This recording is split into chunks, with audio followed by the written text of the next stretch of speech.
Ya, selamat pagi. Mari kita dengarkan firman Tuhan yang diambil dari Yosua 6.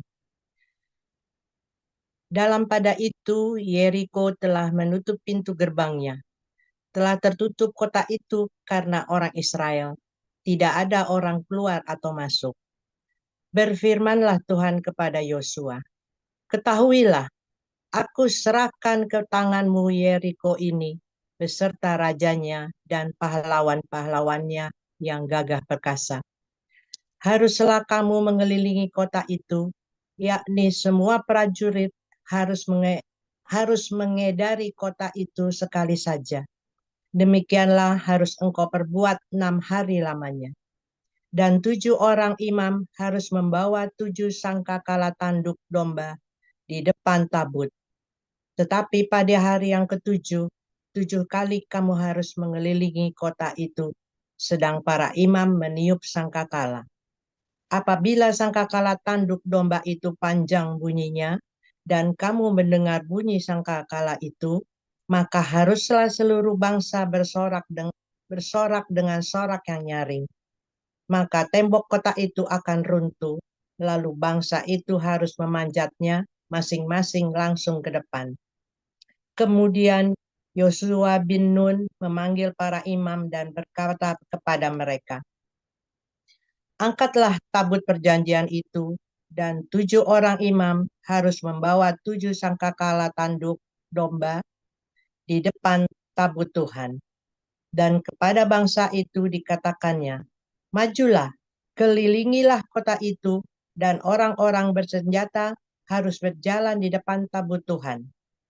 Segera sesudah Yosua berkata kepada bangsa itu, maka berjalanlah maju ke-7 orang imam yang membawa ke-7 sangkakala tanduk domba itu di hadapan Tuhan. Lalu mereka meniup sangkakala, sedang tabut perjanjian Tuhan mengikut mereka. Dan orang-orang bersenjata berjalan di depan para imam yang meniup sangkakala, dan barisan penutup mengikut tabut itu, sedang sangkakala terus-menerus ditiup. Tetapi Yosua telah memerintahkan kepada bangsa itu demikian. Janganlah bersorak dan janganlah perdengarkan suaramu. Sepatah kata pun janganlah keluar dari mulutmu sampai pada hari aku mengatakan kepadamu, bersoraklah, maka kamu harus bersorak. Demikianlah tabut Tuhan mengelilingi kota itu, mengedarinya sekali saja. Kemudian kembalilah mereka ke tempat perkemahan dan bermalam di tempat perkemahan itu. Keesokan harinya, Yosua bangun pagi-pagi, lalu para imam mengangkat tabut Tuhan. Maka berjalanlah juga ke-7 orang imam yang membawa ke-7 sangkakala tanduk domba itu di depan tabut Tuhan. Sambil berjalan mereka meniup sangkakala, sedang orang-orang bersenjata berjalan di depan mereka dan barisan penutup mengikut tabut Tuhan. Sementara sangkakala terus-menerus ditiup. Demikianlah pada hari kedua mereka mengelilingi kota itu sekali saja, lalu pulang ke tempat perkemahan. Dan begitulah dilakukan mereka 6 hari lamanya. Tetapi pada hari yang ketujuh mereka bangun pagi-pagi, ketika fajar menyingsing, dan mengelilingi kota 7 kali dengan cara yang sama. Hanya pada hari itu mereka mengelilingi kota itu 7 kali. Lalu pada ke-7 kalinya, ketika para imam meniup sangkakala, berkatalah Yosua kepada bangsa itu, bersoraklah, sebab Tuhan telah menyerahkan kota ini kepadamu. Dan kota itu dengan segala isinya akan dikhususkan bagi Tuhan untuk dimusnahkan. Hanya Rahab, perempuan sundal itu, akan tetap hidup. Ia dengan semua orang yang bersama-sama dengan dia dalam rumah itu, karena ia telah menyembunyikan orang suruhan yang kita suruh.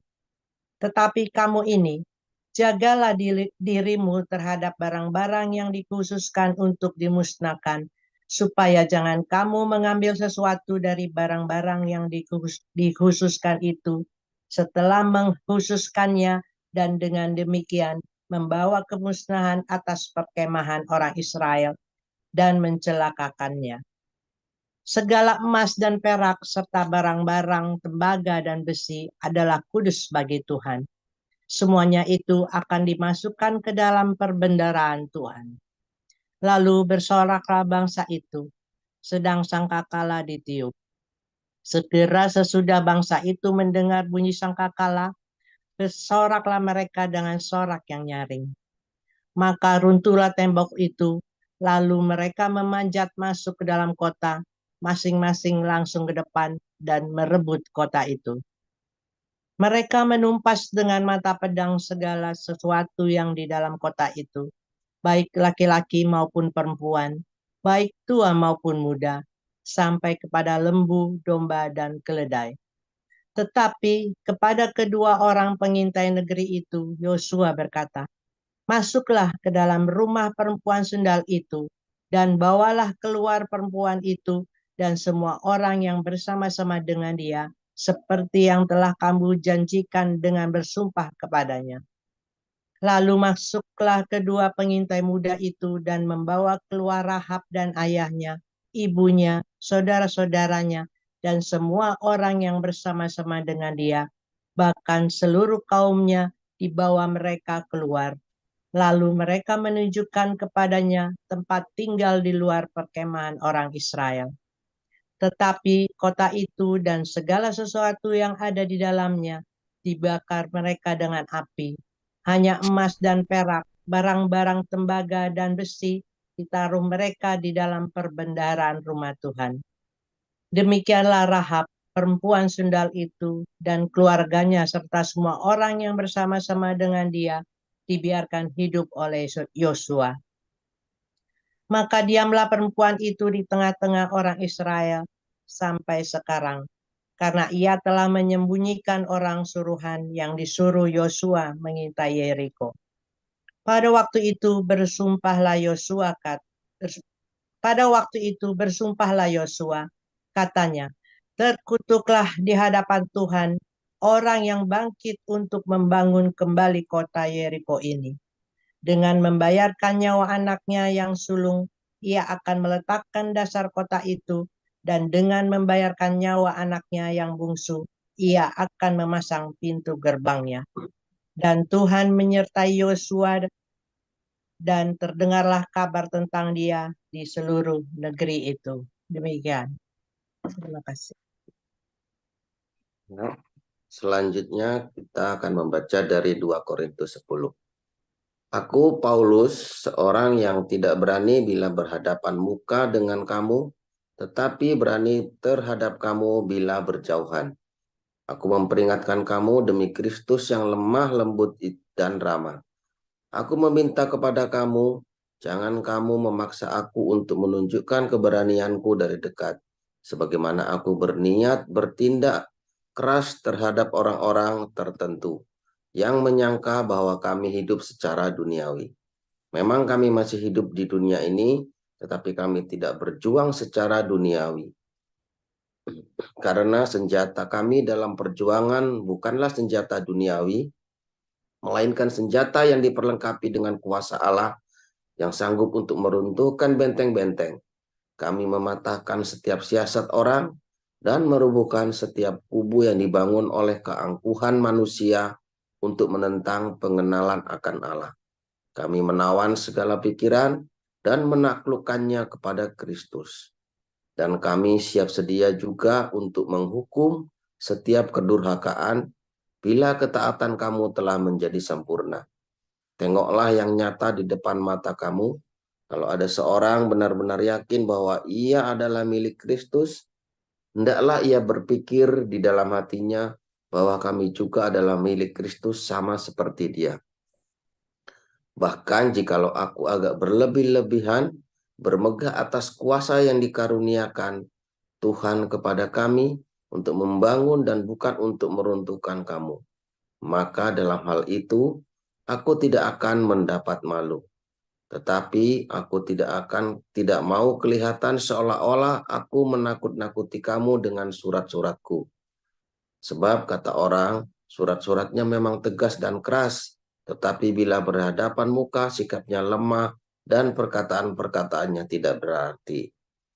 Tetapi hendaklah orang-orang yang berkata demikian menginsafi bahwa tindakan kami bila berhadapan muka sama seperti perkataan kami dalam surat-surat kami bila tidak berhadapan muka. Memang kami tidak berani menggolongkan diri kepada atau membandingkan diri dengan orang-orang tertentu yang memujikan diri sendiri. Mereka mengukur dirinya dengan ukuran mereka sendiri dan membandingkan dirinya dengan diri mereka sendiri. Alangkah bodohnya mereka. Sebaliknya, kami tidak mau bermegah melampaui batas, melainkan tetap di dalam batas-batas daerah kerja yang dipatok Allah bagi kami, yang meluas sampai kepada kamu juga. Sebab dalam memberitakan Injil Kristus, kami telah sampai kepada kamu, sehingga kami tidak melewati batas daerah kerja kami, seolah-olah kami belum sampai kepada kamu. Kami tidak bermegah atas pekerjaan yang dilakukan oleh orang lain di daerah kerja yang tidak dipatok untuk kami. Tetapi kami berharap bahwa apabila imanmu makin bertumbuh, kami akan mendapat penghormatan lebih besar lagi di antara kamu jika dibandingkan dengan daerah kerja yang dipatok untuk kami. Ya, kami hidup supaya kami dapat memberitakan Injil di daerah-daerah yang lebih jauh daripada daerah kamu, dan tidak bermegah atas hasil-hasil yang dicapai orang lain di daerah kerja yang dipatok untuk mereka. Tetapi barang siapa bermegah, hendaklah ia bermegah di dalam Tuhan. Sebab bukan orang yang memuji diri yang tahan uji, melainkan orang yang dipuji Tuhan. Demikian firman Tuhan. Amin. Terima kasih Bu Dunanti dan Pak Maruli. Baik, renungan firman Tuhan yang pagi ini berjudul Hancurnya Terowongan Gaza yang akan disampaikan oleh Pastor Joseph Paulsen. Dipersilakan. Shalom semuanya, haleluya, luar biasa. Firman Tuhan selalu baru setiap hari ketika kita menantikan Tuhan dengan penuh cinta. Saudara, luar biasa sekali kita tiap hari ya bergumul ya. Saudara, sebenarnya apakah Anda bergumul? Mengapa Anda harus bergumul dengan masalah? Apa sih sebenarnya yang Anda gumulin? Banyak orang berpikir mereka bergumul dengan masalah. Bukan, itu adalah ilusi, saudara. Anda bergumul ya sebetulnya bukan dengan masalahnya, tapi dengan satu ya, harga diri. Ya kan? Pelajaran Sungai Yabok ya. Anda lihat cari videonya Yakub di Yabok ya. Anda bergumul dengan harga diri, bukan dengan masalah. Masalah mau digumulin apa yang mau digumulin, ya kan? Anda yang punya utang, Anda mau gumulin pun, mau stres pun, utangnya tetap ada. Anda mau pusing, Anda mau senang-senang, mau dibawa senang, mau dibawa pusing, utangnya tetap ada. Anda yang lagi ruwet, suami istri, mau dibawa pusing, mau dibawa senang, ruwetnya tetap ada. Ya kan? Yang suaminya dibawa wewe gombel, yang istrinya dibawa sama gerandong, Anda mau ruwet, Anda mau senang, Anda mau sedih, Anda mau bahagia, tetap suamimu lagi di bawah sama wewe gombel, istrimu lagi sama gerandong. Ya kan? Sebenarnya Anda tuh satu bergumul dengan harga dirimu. Kamu tuh enggak ikhlas, kamu tuh tersinggung karena suamimu kok lebih tertarik kepada orang lain daripada kamu. Harga dirimu kecentok, saudara. Itu kan yang kamu bergumul. Masalahnya kan tetap ada. Dua, Anda berkumpul dengan apa? Kemilikan. Ya kan? Kemilikan posesif. Karena kamu tidak ikhlas. Ya kan? Ada itu dua hal itu, saudara. Satu, dengan harga dirimu. Dua, dengan kemilikanmu, saudara ya. Sebenarnya ada yang ketiga, saudara ya. Yang ketiga. Ya, yang ketiga ini adalah berkumpul dengan apa, saudara? Dengan imanmu. Mengapa dengan imanmu bergumul? Banyak orang tidak menyadarinya. Karena apa?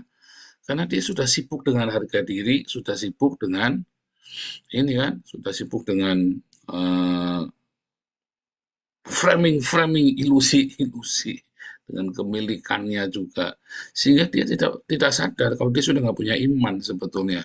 Dia bergumul ya dengan imannya dia, tapi dia sebenarnya tidak tahu kalau dia sudah tidak ada di gumul lagi, dia bergumul dengan hal yang kosong, saudara. Itulah sebetulnya adalah ilusi-ilusi, ideologi-ideologi dalam kepala kita. Itulah tembok Yeriko, saudara. Kalau di zamannya Musa, ya, zaman 3.500 tahun yang lalu, orang membangun tembok yang tinggi karena di dalamnya ada suku Enak, ya, ada bangsa Enak, bangsa Kanaan, ya, yang besar-besar, raksasa-raksasa, saudara. Makanya dia bikin tembok yang tinggi. Tetapi hari ini, saudara, di tanah Kanaan, ya kan, orang bikin gorong-gorong sistem pertahanannya. Ya kan? Itu Hamas kan. Sistem pertahanannya gorong-gorong. Dulu sistem pertamanya tembok yang tinggi-tinggi. Sekarang sistem pertahanannya apa, saudara? Gorong-gorong. Lorong-lorong maut. Itu ya. Lorong maut. Mengapa bisa begitu, saudara? Itu adalah paradigma. Dulu orang itu gagah perkasa, ya, di dalam kesombongannya. Ya, yang gagah perkasa, dia lawan Tuhan. Maka dia bikin benteng-benteng yang kuat, yang besar, supaya dia bisa halau musuh-musuhnya. Sekarang, ya, orang itu penuh dengan ketakutan, kelicikan, ya. Orang ini penuh dengan kegelapan. Gorong-gorong tikus itu, saudara, ya. Hamas itu kan, bikin gorong-gorong. Sehingga gorong-gorong itu adalah lorong-lorong kematian. Ya, bukan tempat perlindungan, tapi tempat kematian, di mana dia pasang itu orang-orang yang tidak berdosa. Wah, kalau salah ya, bukan semua orang berdosa ya, tapi orang-orang yang seharusnya tidak mau terlibat dalam perang, dipaksa rakyat sipil, anak-anak dipaksa untuk melindungi gorong-gorong itu. Dia bangun di bawah sekolah, dia bangun di bawah rumah sakit, dia bangun itu lorong-lorong, gorong-gorong itu di bawah fasilitas-fasilitas rakyat, gitu ya. Sehingga memang itu sengaja biar dibom, sengaja dibikin gorong-gorong itu. Itu adalah sistem pertahanan, gitu ya. Itu adalah kubu-kubu pertahanan. Kalau dulu adalah di dalam kegagah perkasaannya, kalau sekarang di dalam kegelapan. Orang-orang ini yang hidup di dalam kegelapan, dia tidak berpikir melindungi keluarganya, tapi dia berpikir bagaimana menghancurkan musuhnya. Itu ideologi, saudara. Sebuah ideologi, ya, bukan untuk memelihara keluarga, tetapi untuk menghancurkan musuh-musuh. Siapa di sini yang sibuk dengan balas dendam? Kayak Hamas itu kan, sibuk dengan balas dendam, yang padahal kesalahannya dia sendiri. Tapi mereka sibuk dengan balas dendam, bangganya ketika sudah bisa mengalahkan, menyembelih musuhnya. Dan itu adalah sebuah hasil dari saudara, paradigma gorong-gorong, ya. Itu adalah paradigma gorong-gorongnya Palestina, saudara. Anda pikir orang yang membangun sesuatu, ya, sebuah kota yang dibangun, itulah warga kotanya seperti itu. Ya, kalau ada kota yang dikelilingi oleh gunung, ya biasanya warganya ya picik, saudara. Atau ada kota yang dibangun, ya, di antara gunung dengan laut, ya biasanya maju pikirannya, ya. Itu gorong-gorong itu ada sebuah makna ideologi, ya, saudara, ya. Tembok, gorong-gorong, Iron Dome, sistem pertahanannya Israel itu, ya, Iron Dome. Itu sebuah paradigma, saudara, ya. Paradigma sebuah bangsa. Sistem pertahanannya Indonesia rapuh. Itu paradigma, rapuh paradigmanya. Ya. Indonesia berlindung di balik saudara? Di balik, sekarang di balik cadar. Kalau dulu di balik tradisi Jawa, sekarang tradisi Nusantara. sekarang dibalik cadar paradigma ya. Karena lebih baik mereka beragama daripada hidup kaya. Ada pemikiran, itulah paradigma. Sehingga di setiap bangsa, di setiap kumpulan, di setiap komunitas pasti ada paradigma. Ada paradigma yang berlaku di rakyat itu. Nah, itulah ketika kita memberitakan Injil, itu yang harus dihancurkan. Paradigma itu diremukkan, saudara. Karena paradigma itu seperti benteng. Ya, kalau di Hamas itu seperti gorong-gorong. Ya, orang kalau paradigma benteng, ya maka dia kan ya kelihatan, saudara, mudah ditebak. Tapi kalau paradigma gorong-gorong, bagaimana menghancurkannya? Iya kan? Bagaimana cara menghancurkan gorong-gorong? Oh, tidak mudah, saudara ya. Karena itu sudah terjadi, ya liku-liku di dalam hatimu, saudara. Kalau Anda hatimu penuh dengan gorong-gorong, ya punya banyak simpenan ya. Oh, ini kebencian, ditaruh di sebelah sini. Oh, nanti sini ada kemarahan, ini hati. Nanti di sini ada kedengkian. Nanti di sini lagi ada hawa nafsu. Di dalam hatimu itu penuh dengan gorong-gorongnya Hamas itu, saudara. Violence, Hamas itu kan artinya violence ya. Pencitraan. Nah, itu yang harus dihancurkan, paradigma-paradigma itu di depan, di hadapan tahta Yesus Kristus. Harus dihancurkan, saudara. Makanya dengan apa, saudara? Dengan firman Tuhan. Ya, firman Tuhan itu yang menghancurkan semua gorong-gorong di dalam hidup, di dalam hatimu. Tempat-tempat tersembunyi. Kamu yang masih suka nonton bokep, kamu yang masih suka chat mesum. Ayo lo, aduh hati-hati kamu, saudara.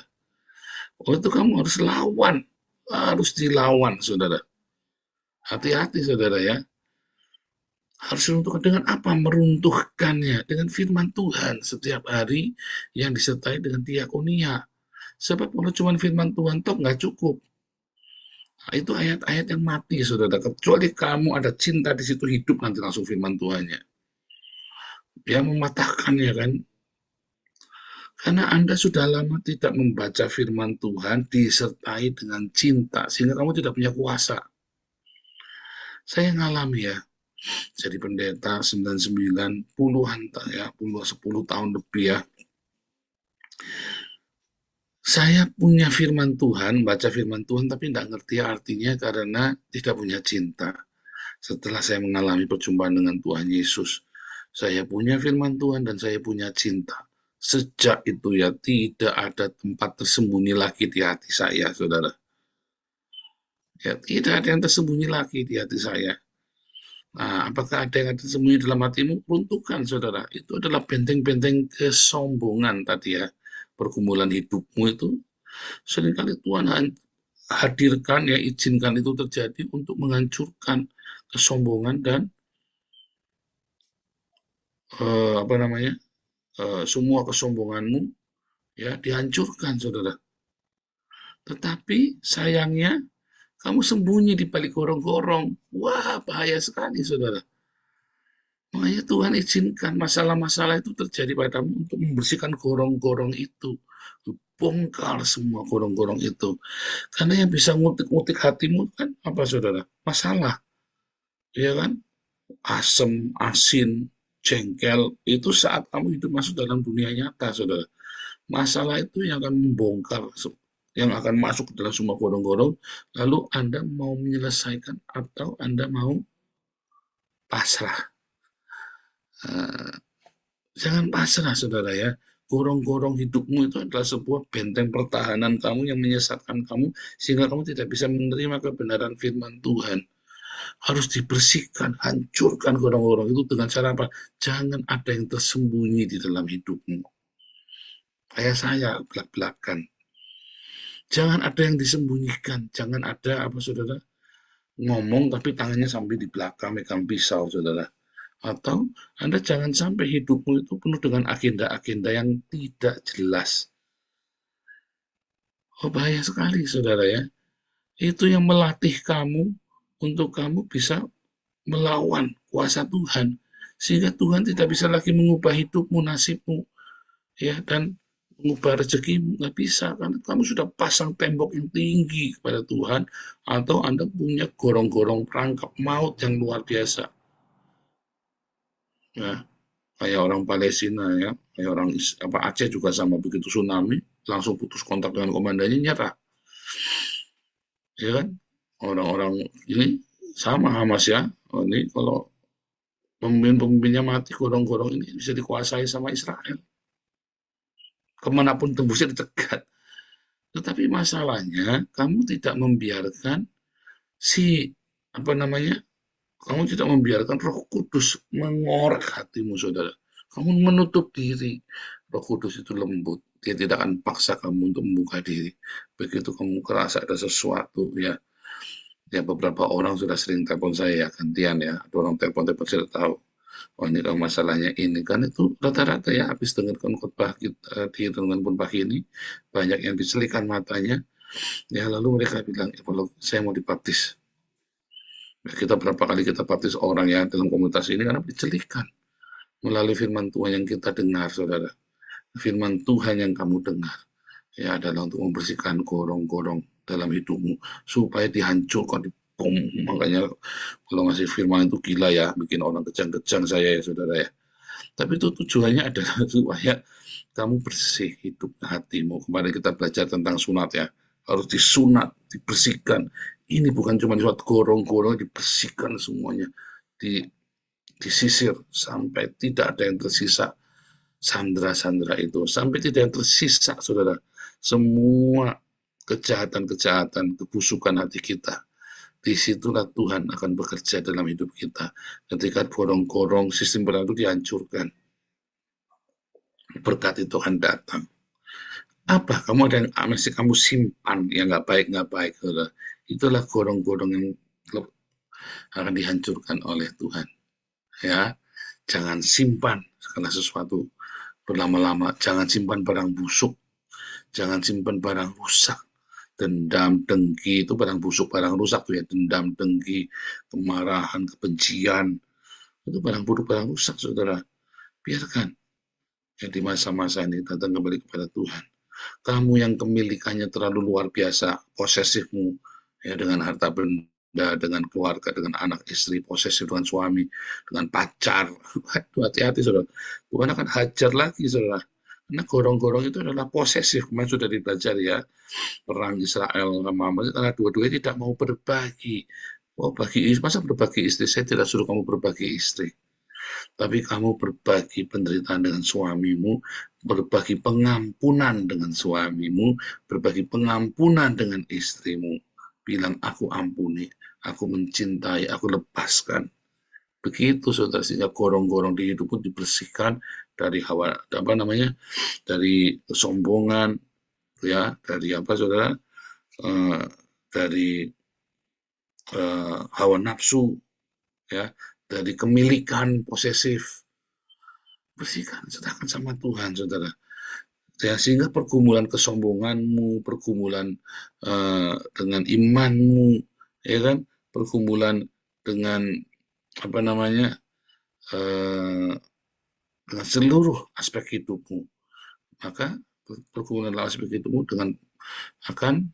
saudara, akan hilang, bersih sendiri, dan tidak ada lagi gorong-gorong di dalam hidupmu. Semuanya hanya bagi Yesus. Semua lubang-lubang cacing itu, ya, buang, lubang-lubang tikus ini, tutup semua.